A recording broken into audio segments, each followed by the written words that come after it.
Hello, artist.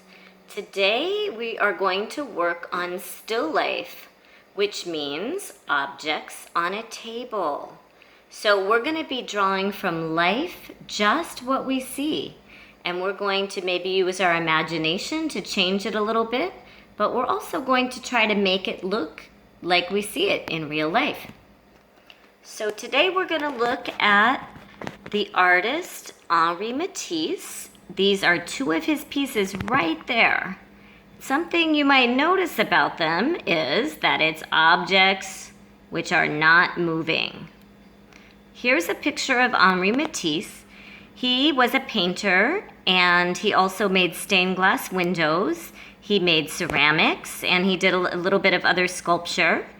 But one thing he really liked to paint was still life. So that just means objects on a table that don't move.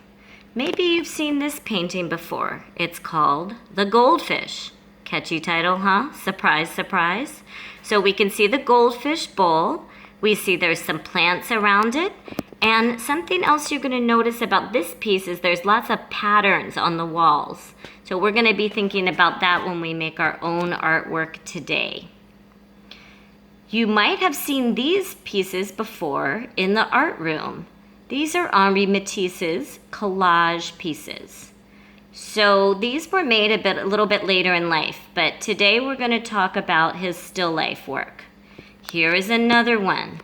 So you can see that the two colors are very different. Do you remember what this color is? The red and pink? Those are the warm colors. And in the background, we have blue, which is a cool color. So you can see that this has a pattern and this has a different pattern behind. Henri Matisse painted a lot of apples. He painted a lot of lemons and a lot of oranges. There's some lemons right there. So sometimes in his still life pieces, he would choose to put in a window. So we can see that there's a palm tree outside. Look at how simple that palm tree is. It's just made with straight lines. There's the lemons in a bowl. And I think this is a curtain on the window. More patterns. He didn't use that many colors though. Here is another one. It's colorful, but he's repeating the same colors.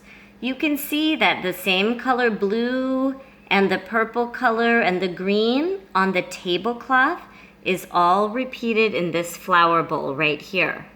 The pink is repeated back here in the background. So we're going to be thinking about repeating our colors as usual. Here's another one. And this is a big blue pattern that goes behind the still life and onto the table. And here are pineapples.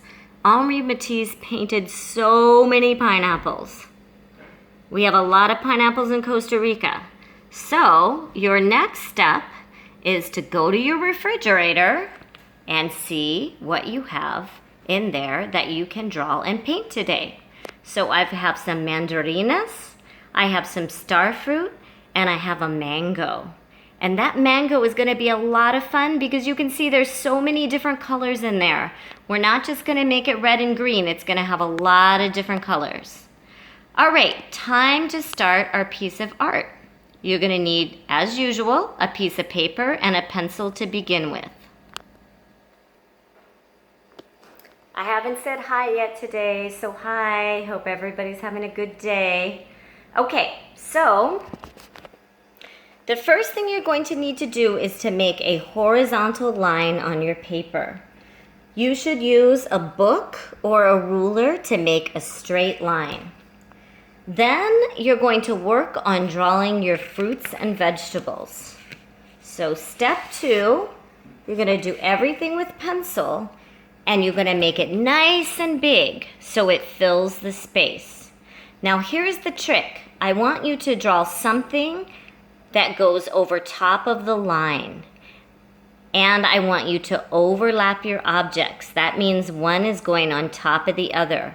When we do that, It makes it look like it's in perspective, so we can see things being closer to us and being farther away. It's kind of a little trick. All right, so just keep your drawing in there.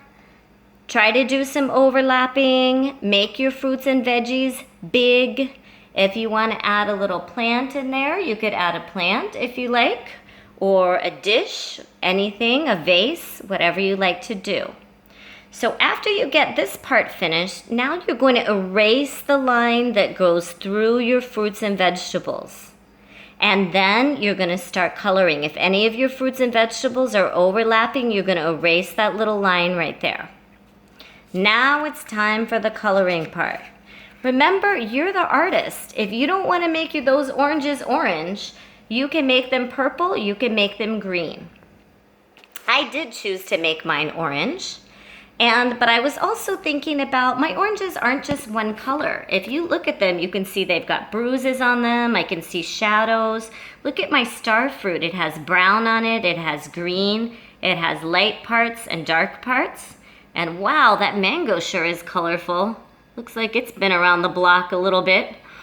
Okay, so I'm gonna start adding my color, and just like Henri Matisse did, I am going to make it very colorful, and I'm going to add some patterns in the background. So here is another example of a patterned artwork. So you can use paint or you can use marker, but I want you to think about using some patterns. Whoops. Here's another one. This one doesn't have any patterns. It's just painted with a beautiful pineapple in the middle.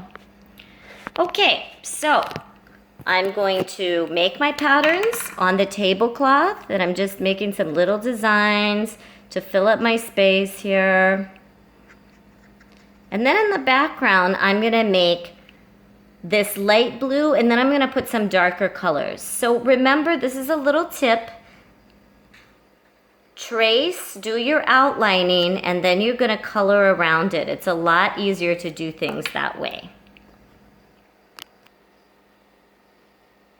So I'm filling in a little bit more of my artwork here, and I'm just adding 2 colors. So Henri Matisse worked a lot with the complementary colors. Do you remember those from week 2, where we talked about colors that are opposite on the color wheel, like red and green, yellow and purple, and blue and orange?